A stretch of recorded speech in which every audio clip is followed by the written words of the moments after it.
the One Piece and become king of the pirates.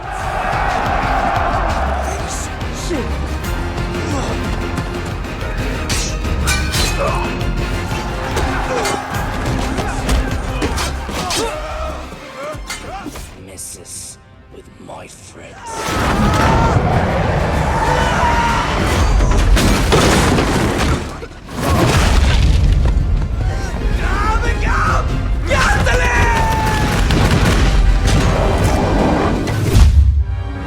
Halo sobat semuanya, dimanapun kalian berada, semoga semuanya sehat dan sukses selalu. Amin. Pada kesempatan kali ini, saya akan membahas sebuah serial film terfavorit yang diadaptasi langsung dari seri manga serta animenya, karya mangaka terkenal asal Jepang bernama Eiichiro Oda. Menceritakan tentang seorang pemuda asal desa Fossa di wilayah East Blue bernama Monkey D. Luffy yang berhasrat ingin menggapai mimpinya menjadi seorang raja bajak laut. Cita-citanya itu terlintas saat Luffy ingin menemukan benda paling berharga yang disebut One Piece, sebuah harta karun mistis peninggalan dari bajak laut terhebat sepanjang masa bernama Gold D. Roger. Setelah usianya cukup dewasa, Luffy memutuskan untuk berlayar mengarungi luasnya lautan, seraya merekrut beberapa orang untuk menjadi anggota krunya. Dan akhirnya, kelompok bajak laut mereka diberi nama bajak laut topi jerami. Semasa kecil Luffy dikenal sebagai pemakan buah iblis Gomu-Gomu, maka semua kebiasaannya itu menjadi sebuah manifestasi dari jenis kekuatan yang bisa memanipulasi tubuhnya menjadi karet, hingga Luffy dijuluki sebagai manusia karet. Dengan bekal kekuatan serta persahabatan yang kuat, kelompok bajak laut topi jerami melakukan perjalanan untuk memperjuangkan mimpi mereka masing-masing. Namun nyatanya, perjuangan untuk mencari One Piece tidaklah mudah, karena bukan hanya kelompok mereka saja yang mencari harta itu, tetapi masih banyak kalangan bajak laut terkenal lainnya yang juga mempunyai niat yang sama.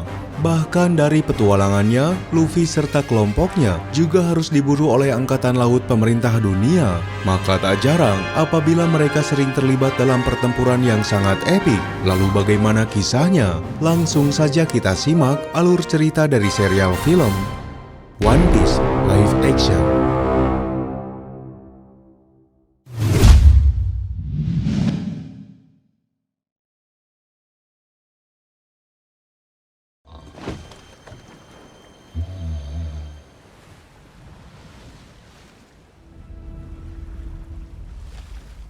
Film ini dimulai saat memperlihatkan flashback 22 tahun yang lalu ketika seorang raja bajak laut terkenal bernama Gold D. Roger menerima hukuman eksekusi mati di kampung halamannya yang berada di Logu Town oleh Angkatan Laut Pemerintah Dunia.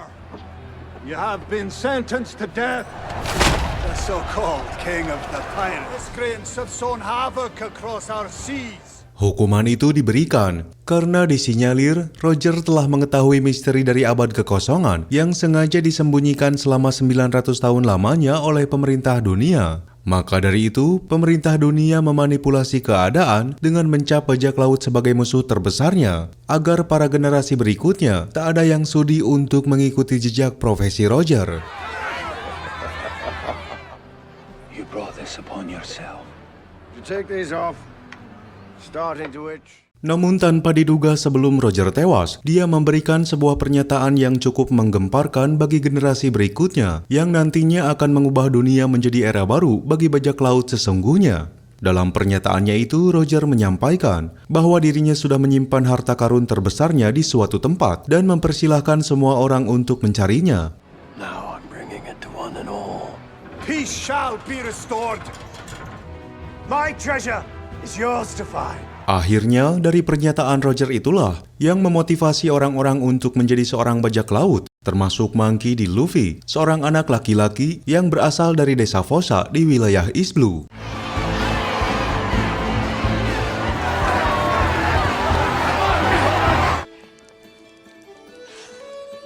Luffy merupakan anak dari pemimpin tertinggi revolusioner bernama Monkey D. Dragon, seseorang yang paling dicari keberadaannya oleh pemerintah dunia. Sedangkan kakeknya adalah seorang wakil laksamana, sekaligus seorang pahlawan angkatan laut terkenal bernama Monkey D. Guard. Race across the seas to find the pirate king's Gold Roger's final words.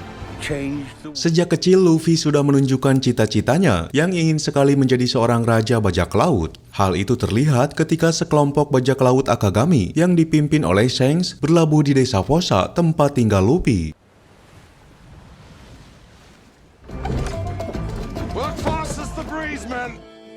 Shanks, he's back. Kala itu, Shanks tak terlalu menanggapi serius ocehan dari Luffy, meskipun dia selalu menunjukkan sikap ambisinya untuk menjadi seorang pelaut dengan cara melukai wajahnya sendiri agar dia bisa diajak berlayar bersama Shanks. Hingga suatu ketika, Luffy menemukan sebuah peti berisikan buah aneh. Dia tak menyangka bahwa buah yang dilahapnya itu adalah buah iblis Gomu-Gomu yang memiliki kekuatan seperti karet. You're not ready. My ship already has an anchor. Luffy! Tentu saja, hal itu sangat mengejutkan bagi Shanks dan kelompoknya. Pasalnya, buah yang dimakan oleh Luffy adalah barang yang sangat penting bagi Shanks dan memiliki efek samping yang sangat merugikan bagi penggunanya. Karena jika siapapun yang secara sengaja memakan buah iblis tersebut, maka secara otomatis orang itu tak akan bisa berenang di lautan selamanya. Karena buah iblis merupakan musuh alami bagi lautan. Stupid treasure. Let me earn it. I'll be the best pirate ever. It's because of the deal you make when you eat one. Hal itu terlihat ketika Luffy diculik oleh seorang bandit gunung ke tengah hutan. Dan sebuah momen terjadi saat tanpa diduga, perahu yang digunakan oleh mereka tiba-tiba diserang oleh monster laut. Luffy sebagai pemakan buah iblis tentu saja tak akan bisa menyelamatkan dirinya sendiri karena dia merupakan musuh alami dari lautan. Walaupun saat itu pula, akhirnya nyawanya bisa berhasil diselamatkan oleh Shanks. Can you hear me?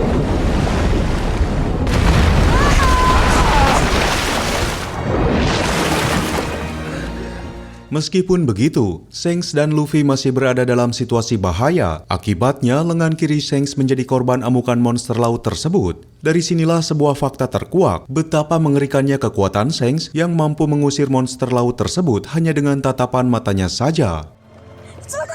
It's only an arm.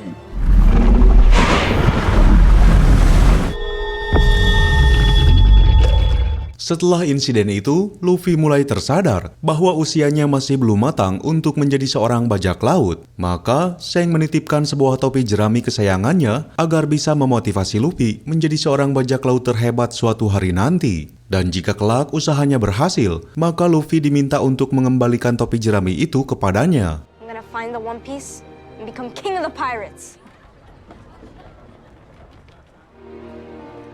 When we meet again, Dari sini terlihat bahwa Shanks merupakan sosok atau tokoh yang benar-benar bisa memotivasi Luffy untuk menjadi seorang bajak laut hebat. Maka singkat cerita 10 tahun kemudian, saat memasuki usia 17 tahun, akhirnya Luffy memutuskan untuk memulai petualangannya. The ocean is pretty big. King of the pirates! Tetapi saat dia memulai pengalamannya itu, sebuah masalah terjadi saat dia menggunakan perahu yang sangat kecil hingga menyebabkan perahunya karam. Dari pengalamannya itu, Luffy yang sekarang telah memasuki usia dewasa mulai mengetahui bagaimana cara untuk menghindari bahaya air laut dan dia memutuskan untuk memasukkan dirinya ke dalam sebuah tong agar bisa melewati kondisi itu.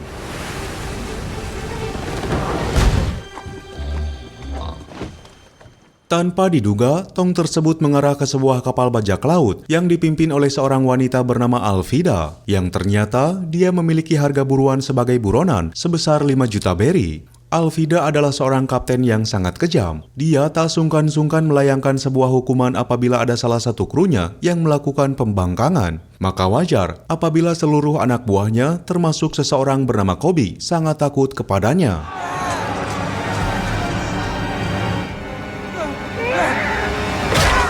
Disinilah momen pertemuan pertama antara Koby dan Luffy dimulai, dan nantinya mereka akan menjadi sepasang sahabat karib. Meskipun keduanya memiliki cita-cita berbeda, pasalnya Koby mempunyai cita-cita untuk menjadi seorang perwira angkatan laut yang hebat agar bisa melindungi penduduk dari ancaman bajak laut yang kejam. It's impossible. Every pirate in the world is after that. All about being free.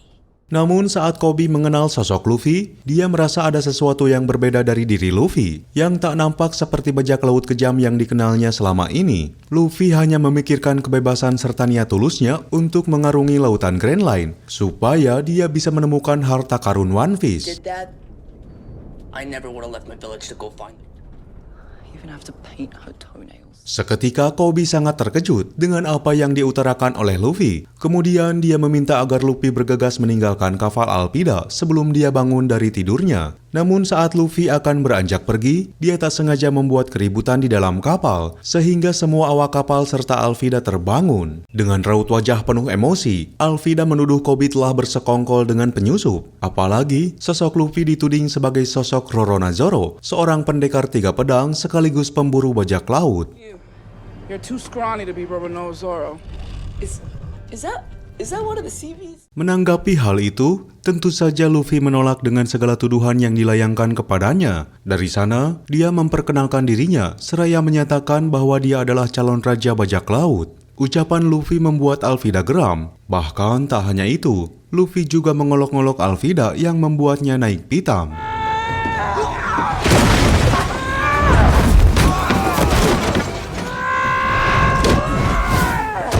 Disinilah Luffy mengeluarkan segala kemampuan bertarungnya. Bahkan dia mampu menunjukkan kekuatannya yang bisa memanipulasi tubuhnya menjadi karet.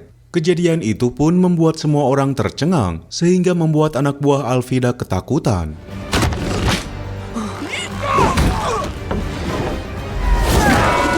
Luffy segera mengeluarkan jurus andalannya, yaitu Gomu Gomu Jet Pistol, yang akhirnya dalam satu pukulan Alvida dapat ditumbangkan. Di sela kejadian itu di tempat lain, terdapat sebuah pulau bernama Pulau Sixis yang dihuni oleh seorang pendekar 3 pedang sekaligus pemburu bajak laut bernama Roronoa Zoro. Dan pada saat itu, ternyata pergerakannya sedang dibuntuti oleh seorang bajak laut dari organisasi Baroku bernama Mr. Seven. What do you want? You may call me Mr. Seven. You've been following me for 3 days. Candles for those they've lost. Tujuan pengejarannya itu, yaitu untuk merekrut Zoro agar mau masuk ke dalam organisasi Baroku, karena mereka sangat tertarik akan keahlian bertarungnya. Tentu saja Zoro menolak keras ajakan itu, sehingga membuat Mr. Seven naik pitam.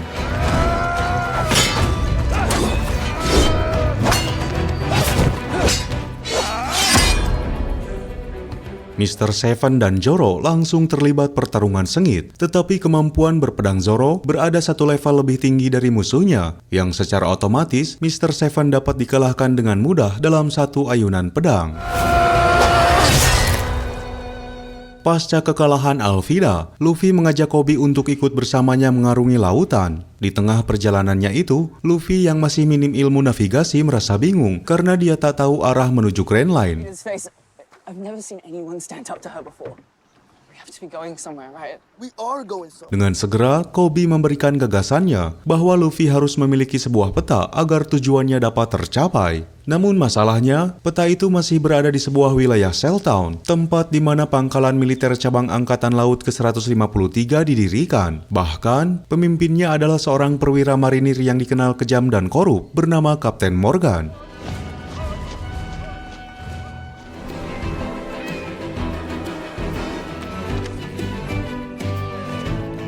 Singkat cerita, kini mereka berdua telah berada di wilayah Cell Town, dan di sana juga menjadi pertemuan antara Nami, Zoro, dan Luffy. Zoro kala itu sedang membawa seorang buronan bajak laut untuk ditukarkan menjadi sebuah hadiah. Tetapi kehadirannya itu seperti tak mendapat sambutan hangat dari Helmeppo yang merupakan putra dari Kapten Morgan. Do you know who I am? Next time I won't be so nice. Akibatnya, Zoro langsung menyerang Helmeppo dan bisa mengalahkannya dengan mudah. Kemudian Zoro meminta kepada Helmeppo untuk diantar menemui ayahnya. Tetapi setelah dia bertemu dengan Kapten Morgan, ternyata Zoro merasa dijebak, yang akhirnya dia harus menerima hukuman untuk bersedia dijemur di bawah terik matahari selama 7 hari. Assaulting a marine, 7 days, strung up in the yard. The great demon. You think my father's gonna let you go? Keesokan harinya, Luffy tak sengaja bertemu kembali dengan Zoro yang sedang menjalani hukumannya. Kala itu, Luffy sangat terkesan dengan keahlian bertarung Zoro. Maka Luffy ingin merekrutnya sebagai kru bajak lautnya. Apalagi Zoro juga mempunyai sebuah mimpi yang mana dia ingin menjadi pendekar pedang terhebat di dunia. To become the world's greatest swordsman. I said that together we'd make a pretty good team. And I think you should join my crew. Mimpi Zoro membuat Luffy semakin yakin bahwa Zoro harus ikut bersamanya mengarungi luasnya lautan, sehingga dia membebaskan Zoro dari ikatan tali yang membelenggunya. Sementara di ruangan bawah tanah, aksi Nami yang sedang mencuri sebuah peta Grand Line telah diketahui oleh para penjaga. Walaupun dengan lihainya, Nami mampu menumbangkan prajurit tersebut.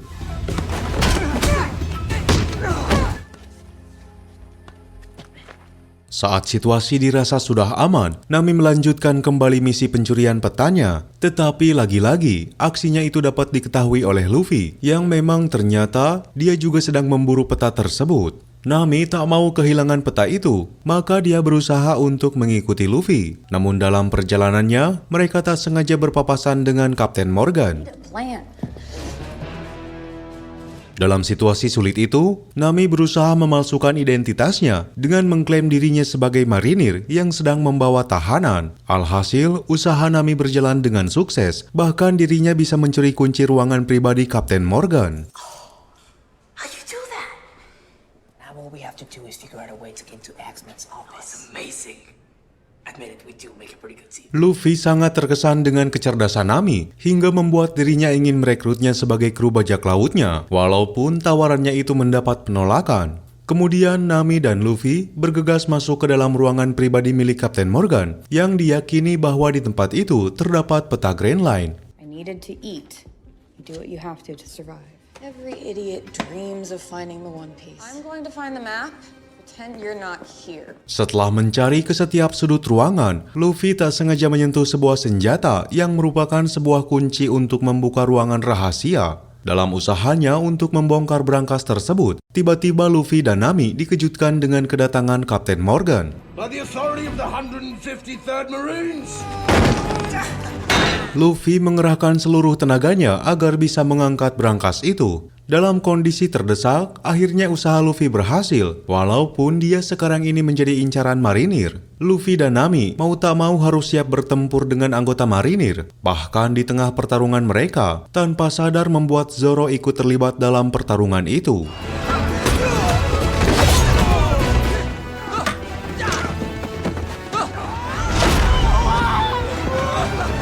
Setelah berhasil mengalahkan anggota marinir itu, kini mereka harus berhadapan dengan musuh terkuat, yaitu Kapten Morgan. Walaupun diserang oleh 3 orang sekaligus, tapi nyatanya Kapten Morgan masih bisa mendominasi pertarungan. Namun karena kekompakan yang dilakukan oleh Zoro dan Luffy, akhirnya mereka berdua berhasil melumpuhkan Kapten Morgan.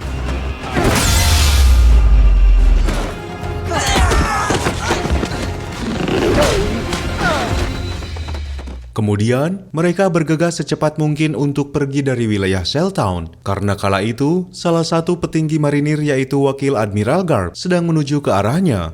Sebelum berlayar, Luffy mengajak Koby untuk ikut bersamanya. Namun ajakan kali ini harus ditolak oleh Koby, karena kini dia lebih memilih untuk menjadi seorang marinir. Keputusan Koby kali ini membuat Luffy bahagia. Pasalnya, dia sudah berani memilih takdir hidupnya sendiri.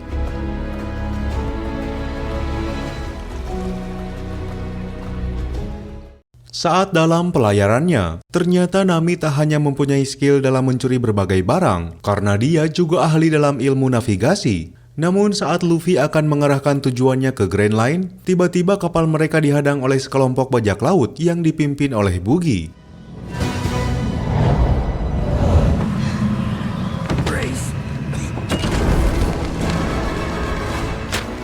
Buggy merupakan seorang legenda hidup bajak laut karena saat usianya baru belasan tahun, dia pernah menjadi salah satu kru Roger bersama dengan Shanks. Buggy sengaja menghadang gerak laju Luffy karena dia sudah mengetahui bahwa Luffy mempunyai sebuah peta yang menuntun mereka ke wilayah Grand Line. That's my map. They were pirates, Captain. Just like us. Atas kondisi itu, kini Luffy, Zoro, dan Nami sekarang menjadi tawanan Buggy. Mereka dituntut untuk menyerahkan peta tersebut karena apabila mengelak, maka nyawa mereka menjadi taruhannya. Ketika itu Nami menawarkan Luffy untuk bersedia dijadikan anggota krunya, seraya melemparkan topi jerami agar bisa mengalihkan perhatian saat Nami melarikan diri.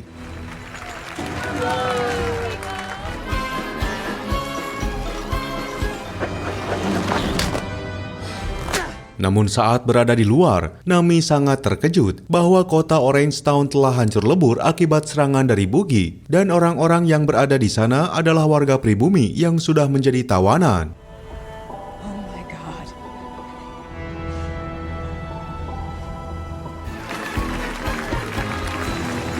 Nami tak bisa melarikan diri lagi, dan akhirnya dia bersama Zoro dikurung. Sedangkan Luffy yang diketahui memiliki kekuatan buah iblis secara terpisah dimasukkan ke dalam wadah kaca yang berisikan air laut. Di sini sebuah informasi terkuak saat Kabaji yang merupakan salah satu kru Boogie ternyata memiliki dendam pribadi kepada Zoro karena saudara laki-lakinya telah tewas di tangan Zoro. But how you killed my brother? Must be some other homicidal unicycle riding clown. Akibatnya, Zoro digunakan sebagai alat sebuah permainan bernama dart oleh Kabaji. Namun disinilah letak kesalahannya, saat kunai yang digunakan oleh Kabaji dimanfaatkan oleh Zoro untuk melepaskan ikatannya sendiri, sementara Nami berusaha keras untuk melepaskan dirinya dari kurungan. Clowns only found 3. Mereka akhirnya bisa terbebas dari kurungan yang seketika itu membuat Boogie sangat terkejut. Mereka seketika langsung menyerang Boogie, tetapi serangannya itu tak berefek apapun kepada Boogie karena dia merupakan pemakan buah iblis bara-bara yang memungkinkannya untuk memisahkan bagian-bagian tubuhnya dan dapat mengontrol bagian tubuhnya itu secara terpisah. Kekuatan itu sangat menyusahkan bagi mereka, maka wajar apabila Boogie memiliki nilai buronan sebesar 15 juta berry.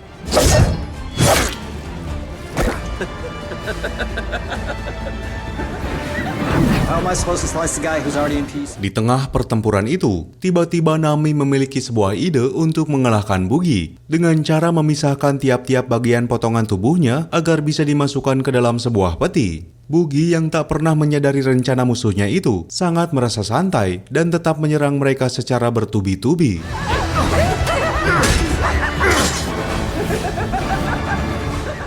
Akhirnya, kerjasama apik yang dilakukan Zoro, Luffy, serta Nami membuahkan hasil. Tiap potongan tubuh Boogie bisa dipisahkan dan dibelenggu, hingga membuat Boogie tak bisa lagi menggunakan kekuatannya secara maksimal.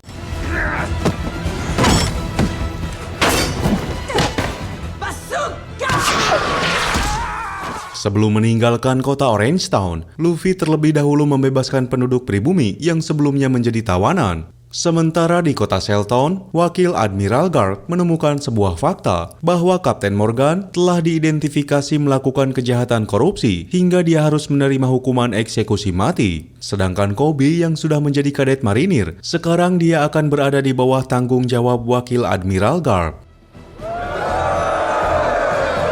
But their leadership has. Seiring berjalannya waktu, dalam pelayarannya, tiba-tiba kapal yang ditumpangi Luffy mengalami kebocoran. Mereka harus bergegas ke pulau terdekat untuk memperbaiki kapal, yang secara kebetulan posisi mereka tak jauh dari Pulau Gecko. Good, with the working toilet. Our closest bet is the Gecko Island. Setelah berada di sana, Nami mendapatkan sebuah info tentang suatu desa bernama Desa Shiruk, tempat di mana kapal-kapal besar dapat diperbaiki. Dan sesampainya di tempat itu, ternyata informasi yang diterima Nani memang benar adanya. Find a ship and see how lax the security is around here. Exactly. But we can't steal one. What kind of pirate are you? Pandangan Luffy tertuju pada sebuah kapal tipe karavel yang memiliki ikon kepala kambing di bagian depannya. Bahkan di tempat itu juga menjadi momen pertemuan antara Luffy dengan Usopp yang merupakan putra Yasop, seorang penembak jitu dari kelompok bajak laut Akagami Shanks. Cannon decks fore and aft. This ship is amazing. Luffy sangat tertarik dengan kapal ini, apalagi kapal itu memiliki sejumlah persenjataan seperti meriam di bagian depan dan belakang. Namun sayang, menurut Usopp kapal ini tak dijual oleh pemiliknya. Tetapi apabila Luffy benar-benar menginginkan kapal tersebut, maka Usopp akan membantunya. Karena secara kebetulan, dia kenal dekat dengan pemilik kapal itu yang bernama Nona Kaya. Well, I guess it couldn't hurt to say hello. Not just this one, she owns the whole shipyard. She's... Tak berselang lama, Usopp mengejak Luffy, Nami, dan Zoro untuk ikut bersamanya menemui Nona Kaya di kediamannya. Sesampainya di sana, Nami sangat terkejut saat melihat rumah Kaya yang begitu nampak seperti istana. Wajar saja karena Kaya merupakan seorang wanita jutawan dan memiliki perusahaan yang begitu banyak, termasuk salah satunya galangan kapal di desa Sirup. Bath does sound nice. You will bathe and change before dinner. When do we eat? Can't be too much trouble, can it? Walaupun semua kekayaannya itu tak berarti bagi Nona Kaya, karena meskipun seorang jutawan, dia masih merasa kesepian sehingga dirinya jatuh sakit. Hal itu dikarenakan kedua orang tuanya mengalami kecelakaan saat berlayar, dan semenjak itu hanya Yusuf satu-satunya orang yang mampu membuat Kaya bahagia, walaupun sebetulnya semua ucapannya hanya dipenuhi dengan kebohongan. I wouldn't miss them for the world. They're different, really.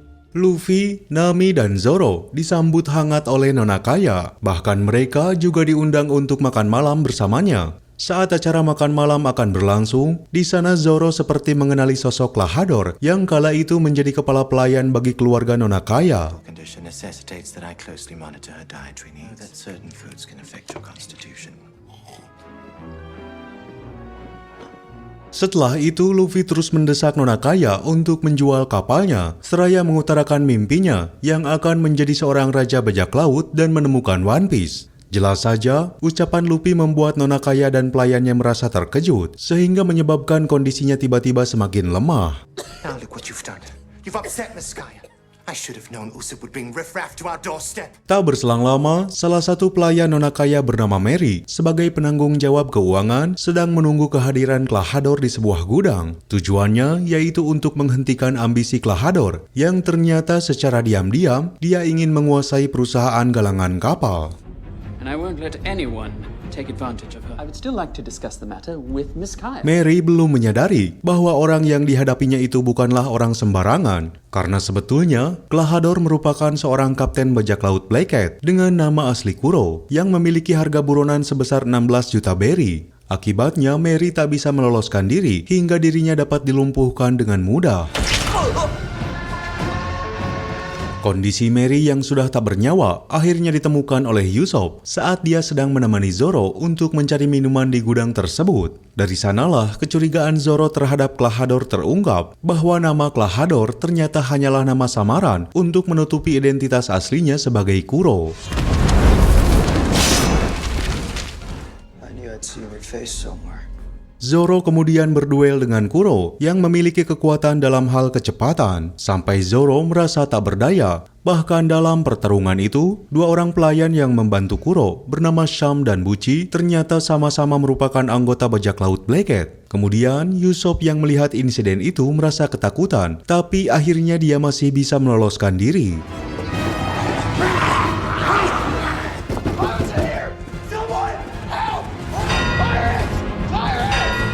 Usopp berlari sampai ke pelosok desa untuk mengabarkan adanya penyusup kelompok bajak laut yang baru saja dilihatnya. Namun usahanya itu sia-sia karena ucapannya yang selalu berbohong membuat para penduduk Sirup tak bisa mempercayainya lagi. Hal itu bermula ketika usia Usopp masih kecil, yang kala itu berani membuat berita hoax tentang kedatangan kelompok bajak laut. But you do know that even if he doesn't come, you can't keep telling people that pirates are coming. Usopp sengaja melakukan hal itu demi bisa diperhatikan oleh orang lain. Tetapi efek ucapan bohongnya itu kini sangat merugikan dirinya karena para penduduk desa sudah tak lagi bisa mempercayainya. Meskipun saat ini di desanya benar-benar sudah terdapat kelompok bajak laut yang asli. Why won't anybody believe me? Mom? Di tempat lain, Kapten Kuro memerintahkan krunya untuk memindahkan Zoro dan juga Mary agar jejaknya tak diketahui oleh orang lain. Sementara wakil Laksamana Garp saat ini tengah terpesona oleh kepandaian Koby. Dia tak sungkan-sungkan menunjuknya untuk menjadi pemimpin dalam sebuah operasi untuk mengejar kelompok bajak laut yang terdapat di Pulau Gecko. This is your chance to show me what you've got, cadet. Gather a landing party and make for shore. Di kota Orange Town, Buggy masih merasa geram atas kekalahannya oleh kelompok topi jerami. Namun sial, ternyata dia tiba-tiba dihampiri oleh salah satu anggota bajak laut manusia ikan bernama Kurobi. Tujuannya yaitu untuk membawa Buggy kepada kaptennya yang bernama Arlong.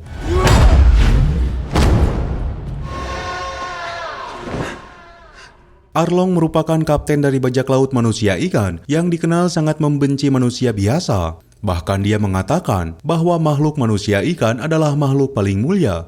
Kala itu Buggy dituntut untuk membayar upeti kepada Arlong karena dia sudah berani menghancurkan kota Orange Town. Tetapi Buggy memanipulasinya dengan cara mengkambing hitamkan kelompok topi jerami. I've got eyes and ears everywhere. And then I help you.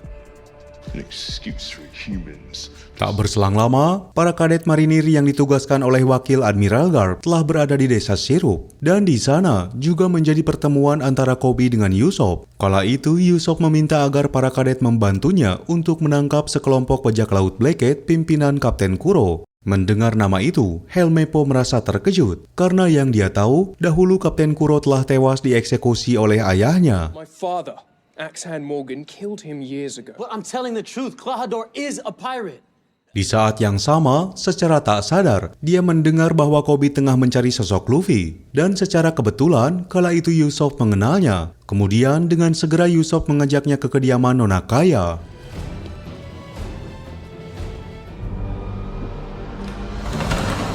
Saat berada di sana, Kuro terkejut dengan kedatangan para kadet marinir. Kemudian dia memanipulasi keadaan dengan cara menyebut Usopp tengah dalam kondisi gangguan kejiwaan. Bahkan para penduduk di desa sudah tak lagi mempercayainya. Sementara Luffy yang sedang tak sadarkan diri akibat melahap sup beracun, akhirnya dia dibawa oleh pihak militer. Dan pada akhirnya, Kuro bisa meloloskan diri dari segala tuduhan.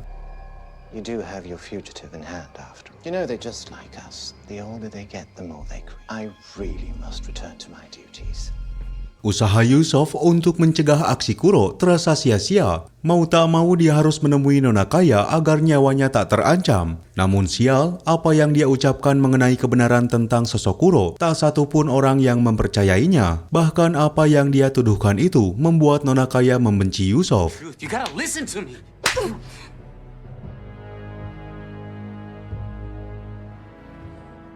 I'm not leaving your side. Saat waktu sudah memasuki jam 12 malam, rencana Kapten Kuro pun dimulai. Mula-mula, Kuro menutup semua akses pintu masuk agar pihak luar tak ada yang bisa mengganggunya. Dari sanalah Nona Kaya baru menyadari tentang identitas asli Kuro yang selama 3 tahun ditutup-tutupinya dengan menyamar sebagai pelayan. It's just you and me, Miss Kaya. Parents are gone. Rasa ketakutan pun kian menguat setelah Nona Kaya serta Nami berhasil ditemukan oleh Kuro. Di saat yang sama pula, Zoro dan Luffy yang sebelumnya tak sadarkan diri kini telah pulih seperti sedia kala dan berhasil memasuki kediaman Nona Kaya.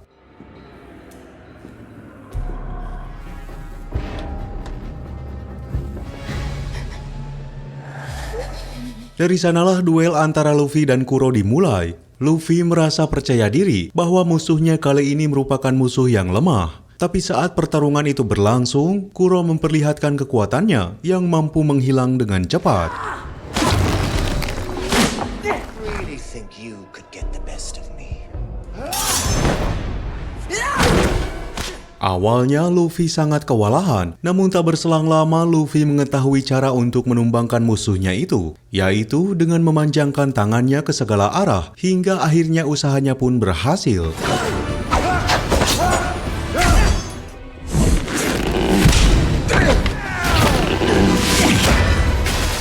Luffy kemudian menggunakan serangan pamungkas sekaligus mengakhiri rencana jahat Kuro selama ini. Kemenangan Luffy juga bersamaan dengan keberhasilan Zoro yang mampu melumpuhkan anggota Black Cat lainnya seperti Sam dan Bucci.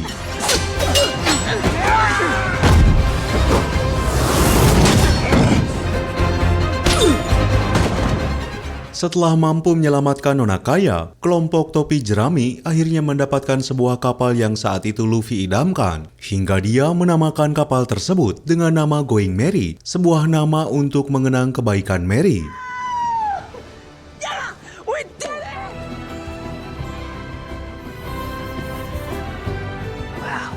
Secara mengejutkan, Luffy lantas mengajak Usopp untuk bergabung dalam pelayaran mencari One Piece. Awalnya, dia menolak karena tak bisa meninggalkan desa kelahirannya dan juga Nona Kaya. Namun saat Nona Kaya memberikan kesempatan kepada Usopp agar bisa menggapai mimpinya, dia akhirnya menjadi sadar tentang masa depannya, yang seketika itu dia bergabung dengan kelompok topi jerami sebagai penembak jitu. I think I might do something different.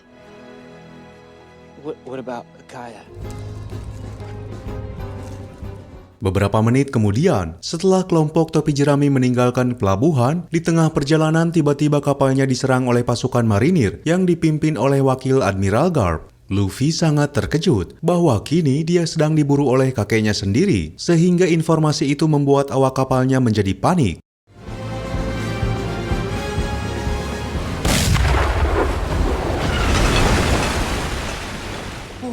Dalam pertempuran di atas laut, kapal Going Merry masih sempat bertahan dari serangan meriam-meriam marinir. Hal itu berkat dari kekuatan Luffy yang mampu menangkis semua serangan tersebut. Bahkan Luffy berhasil membalikan keadaan, sampai-sampai kapal Laksamana Garp mengalami kerusakan yang cukup parah.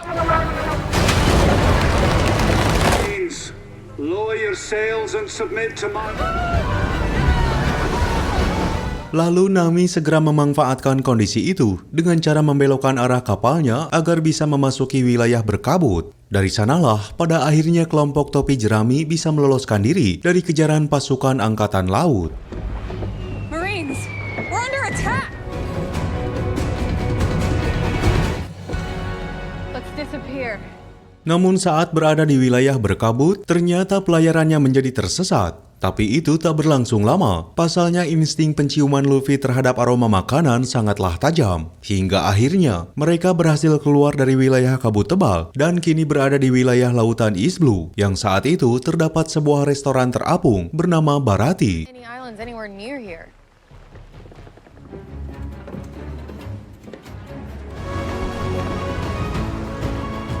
Restoran ini didirikan oleh seorang mantan kapten bajak laut dari kelompokku bernama Kapten Zeff yang dikenal sebagai si kaki merah. Julukan itu didapat saat 9 tahun silam ketika kapal Kapten Zeff karam diterjang oleh badai laut.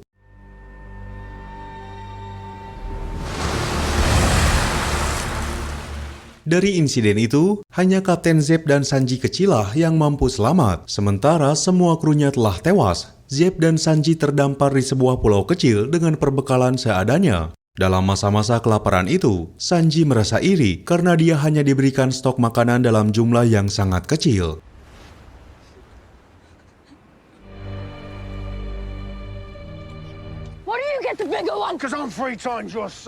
Selama 1 bulan lebih, Sanji tak sadar bahwa jatah stok makanannya telah habis. Namun karena menahan rasa laparnya, maka emosinya semakin tak terkontrol hingga berani akan membunuh Kapten Zeff apabila dia tak mau membagi jatah makanannya.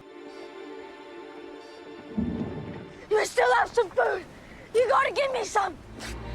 I'll kill myself. Seketika Sanji muncul dengan membawa sebilah pisau seraya mencabik-cabik barang bawaan Zeff, dan ternyata di dalam karungnya itu hanya terdapat emas serta permata. Bahkan yang lebih mencengangkan lagi, ternyata selama ini Kapten Zeff mampu bertahan hidup berkat memakan kakinya sendiri. There's no food. How are you still alive?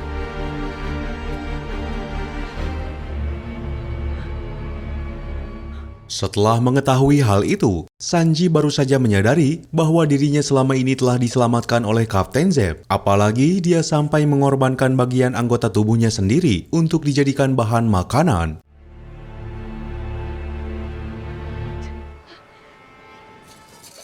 Dalam kondisi yang sangat lemas, Zeff meminta kepada Sanji yang kala itu mempunyai mimpi untuk menemukan All Blue agar tak patah semangat. Karena menurutnya, All Blue bukanlah sebuah mitos belaka, melainkan tempat itu memang benar adanya. Setelah mendengar informasi itu, Sanji semakin yakin untuk menggapai mimpinya. Maka dia memutuskan untuk mengikuti Zeff sampai kapanpun, meskipun selama ini dia selalu bersikap keras terhadapnya. All Blue.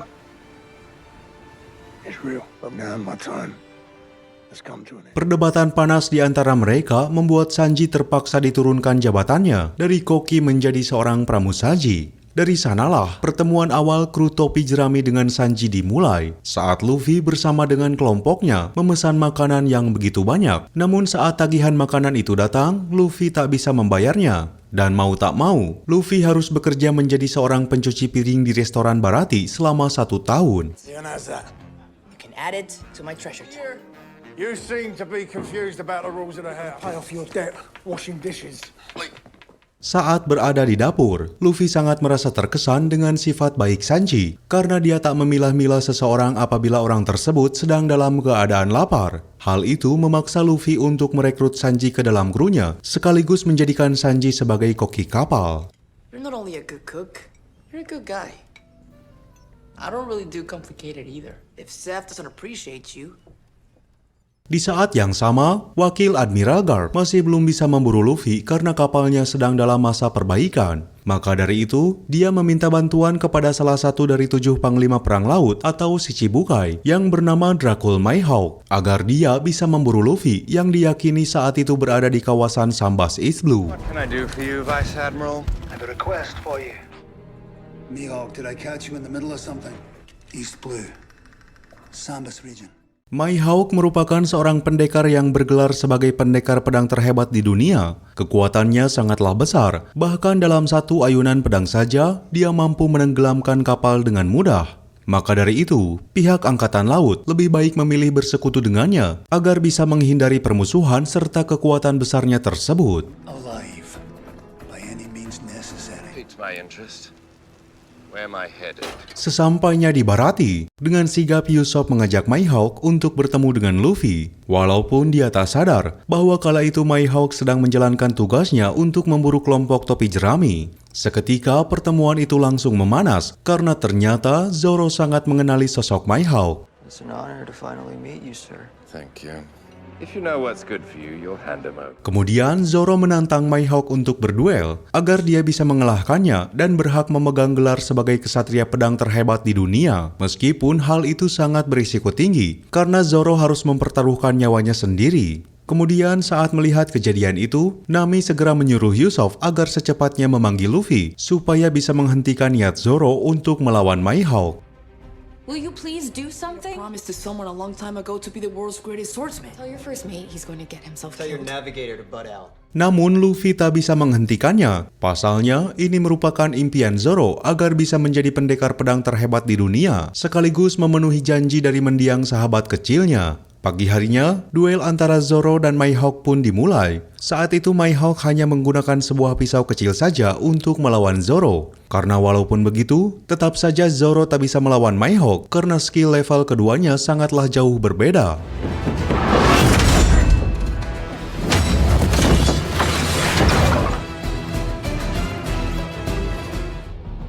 Fighting isn't all about strength. Zoro sangat sadar bahwa saat ini dia tak bisa melawan Mihawk. Maka dari itu dia meminta untuk ditebas oleh musuhnya. Tujuannya agar bisa membuat luka di tubuhnya sebagai sebuah tanda aib atas kekalahannya. Tentu saja, permintaan itu pun diterima oleh Mihawk. Seketika dia mengeluarkan senjata andalannya, yaitu pedang hitam Yoru untuk menebasnya. It's too soon for you to die. Keberanian Zoro membuat Mihawk sangat merasa respek kepadanya, sehingga dia tak sungkan-sungkan meminta kepada Zoro supaya tetap bertahan hidup agar kelak bisa kembali bertarung dengannya. Dengan satu syarat, yaitu apabila kemampuan berpedang Zoro kelak sudah meningkat. If I fail to become the world's greatest, he's losing so much blood. Maybe you will at that. Selepas pertempuran itu, Zoro diberikan pengobatan oleh Zep agar lukanya bisa diatasi. Namun tak berselang lama, restoran Baratie kembali mendapatkan teror dari sekelompok manusia ikan yang kala itu dipimpin oleh Arlong. Maybe I might just start adding some of these nice folks. Pirate in a straw hat goes by the name of Luffy. Tujuan mereka datang ke sana adalah untuk mendapatkan peta Grand Line dari tangan Luffy. Jelas saja hal itu tidaklah mudah, karena Luffy enggan memberikan peta tersebut yang menyebabkan Arlong bertindak keras terhadap Luffy. Dalam pertarungan itu, sosok Arlong sangat terlihat kuat, bahkan dia mampu bertahan dari semua serangan Luffy. Kemudian Nami yang kala itu sadar bahwa Luffy tak akan mampu mengalahkan Arlong. Seketika dia muncul secara tiba-tiba. Bahkan kala itu sebuah fakta juga terkuak tentang identitas Nami sebenarnya.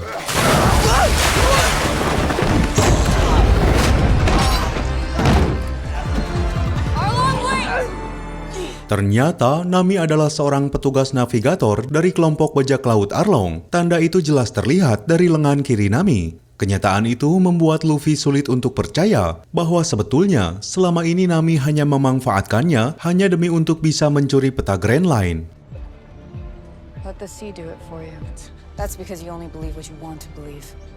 Entah kenapa Nami bisa menyamar serta berkhianat seperti itu. Bahkan dia tega menyuruh Arlong untuk melemparkan Luffy ke dasar laut. Dan saat Arlong dan Nami meninggalkan Baratie, tiba-tiba tanpa diduga, Sanji berusaha menolong Luffy yang sudah tak sadarkan diri.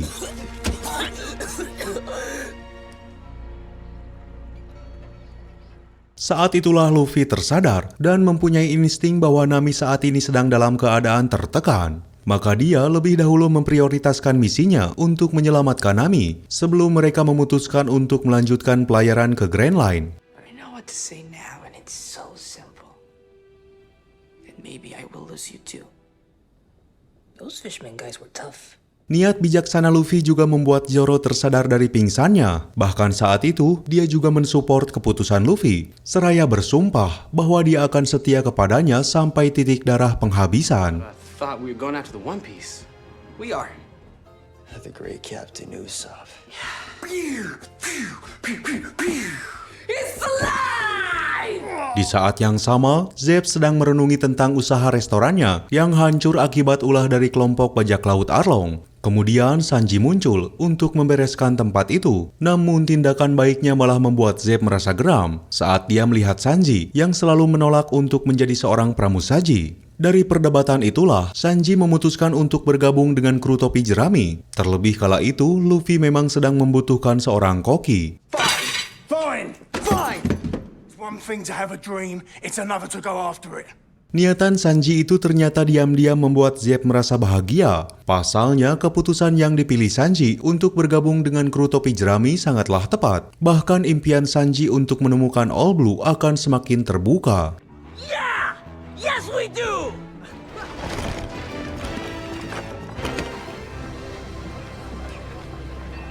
Dalam momen perpisahan itu, Zeb serta Sanji sama-sama menunjukkan sebuah ikatan yang sangat kuat. Meskipun selama ini, Sanji selalu diperlakukan sangat keras. Untuk itu, Zeb sangat mensupport impian Sanji. Bahkan sebaliknya, Sanji begitu menaruh rasa hormat kepada Zeb karena dia merupakan orang yang pernah menyelamatkan hidupnya.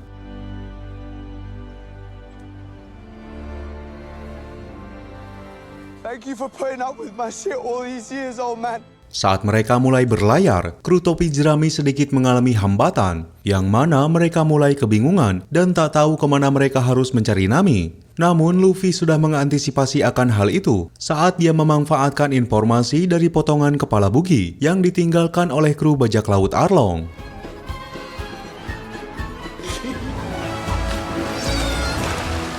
Kini Luffy mengetahui posisi Arlong yang sekarang berada di Pulau Konomi, tepatnya di Desa Koko, tempat di mana Nami tinggal. Kawasan itu menjadi pusat wilayah kekuasaan Arlong. Bahkan para penduduknya diwajibkan membayar upeti dan tak segan-segan membunuh warga sipil yang berani menolaknya.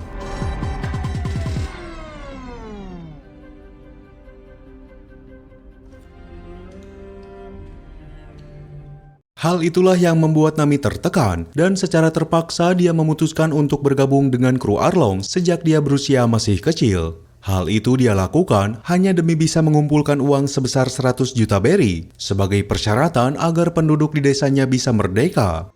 Daddy let me buy back Cocoa Village. So let me join your crew, and I'll help you. Walaupun niatan itu harus dibayar mahal dengan sikap orang-orang di desanya yang kini telah membencinya, termasuk kakak angkatnya sendiri yang bernama Nojiko. Semenjak saat itulah Nojiko merasa bersalah saat dia mengetahui bahwa selama ini ternyata adiknya mempunyai niatan baik terhadap warga di desanya. Why didn't you tell me? Now I can buy the freedom of the village and everyone. Namun, usaha Nami dalam mengumpulkan uang selama berpuluh-puluh tahun harus sirna. Pasalnya pihak marinir yang telah bekerja sama dengan Arlong harus menyita uang tersebut. Saat itu, Nami sangat histeris sejadi-jadinya sampai dia melukai lengannya sendiri demi melampiaskan emosinya itu.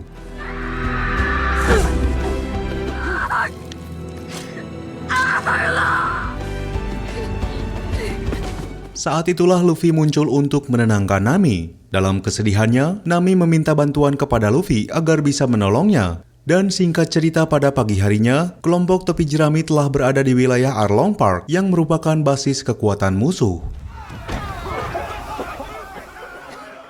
This is our fight. Right, guys? Hadirnya kru topi jerami membuat pasukan Arlong terkejut hingga menyebabkan pertempuran yang sangat begitu sengit. Nami dan Luffy segera memasuki kastil untuk mengambil kembali peta Grand Line. Namun sayang, kehadiran mereka di sana dapat diketahui oleh Arlong. You forced us into slavery. Welcome to Arlong Park. Ternyata selama ini Arlong berambisi untuk menjadikan kawasan East Blue menjadi wilayah kekuasaannya. Dan atas hal itulah dia akan memanfaatkan Nami sebagai ahli navigasi untuk membuatkan peta-peta dunia. Mendengar hal itu, Luffy semakin menjadi geram hingga mereka berdua terlibat pertarungan satu sama lain.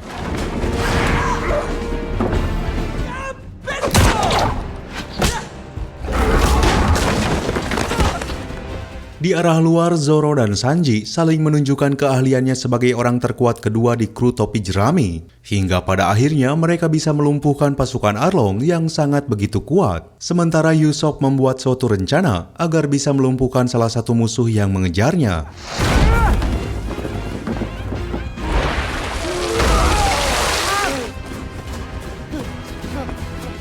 Dengan cerdiknya, Usopp mampu memanfaatkan sebuah celah yang membuat dirinya berhasil mengalahkan musuhnya. Sementara di tempat lain, Luffy terlihat sangat kewalahan saat melawan Arlong. Namun dia menyadari bahwa musuhnya mempunyai kelemahan. Maka Luffy segera mengerahkan kekuatannya untuk menghancurkan kastil Arlong agar dokumen-dokumen penting miliknya bisa lenyap.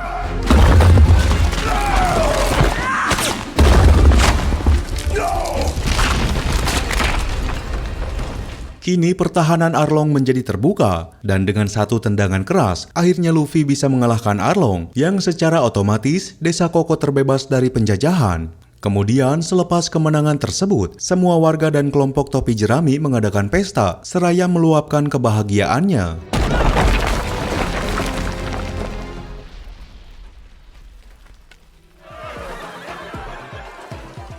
Namun acara itu terganggu oleh kehadiran pasukan angkatan laut, termasuk kehadiran Admiral Garp. Kala itu, kru topi jerami dituduh telah melakukan penjarahan dan penghancuran desa. Tetapi Koby dan Helmeppo tak setuju dengan tuduhan itu. Bahkan mereka sangat mati-matian untuk membela kru topi jerami. Anyone else like to follow their lead?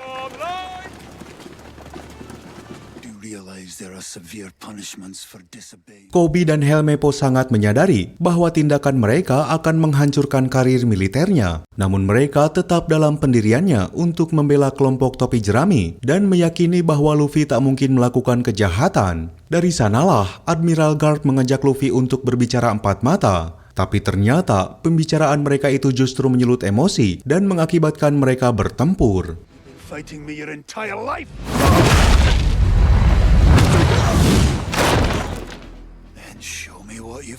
Hal itu terjadi karena Admiral Garp tak mau apabila cucu kesayangannya berada dalam kondisi bahaya. Apalagi saat ini, Luffy memutuskan untuk menjadi seorang bajak laut. Namun karena sifat keras serta ambisi Luffy yang sudah memantapkan niatnya menjadi raja bajak laut, maka membuat usaha Admiral Garp terasa sia-sia. You're on your own now. Still on the loose. Hunt them down and arrest them. You don't know how dangerous the world is. Dari sanalah, Luffy akhirnya mendapatkan bounty pertamanya semenjak memutuskan untuk menjadi seorang bajak laut. Yang mana bounty itu berjumlah sekitar 30 juta berry, nilai yang sangat besar bagi seorang pemula. Pihak marinir segera menyebarkan poster buronan Luffy ke seantero negeri, sehingga membuat orang-orang terdekatnya merasa bahagia bahwa mimpi Luffy untuk menjadi seorang bajak laut kini sudah tercapai. I guess we better watch our backs. I guess there is some of me in him after all. Di akhir film ini, Luffy memberikan sebuah hadiah kepada Nami dengan menaruh pohon jeruk di kapalnya. Tujuannya yaitu agar Nami bisa mengingat kampung halamannya kemanapun dia pergi. Tak hanya itu, Nami juga memberikan sebuah hadiah berupa lambang bajak laut topi jerami yang terpampang jelas di layar kapal milik Luffy. Little piece of home to take with you in our journey. And I can whip up Tangerine.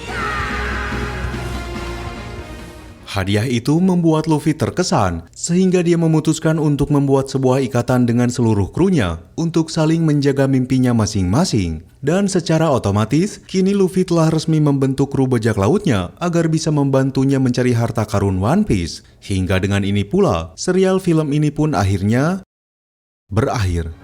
Sekian yang bisa kami persembahkan dalam alur film kali ini. Semoga bisa menghibur sobat semuanya. Mohon maaf jika masih banyak kekurangan. Sampai jumpa lagi di kisah berikutnya.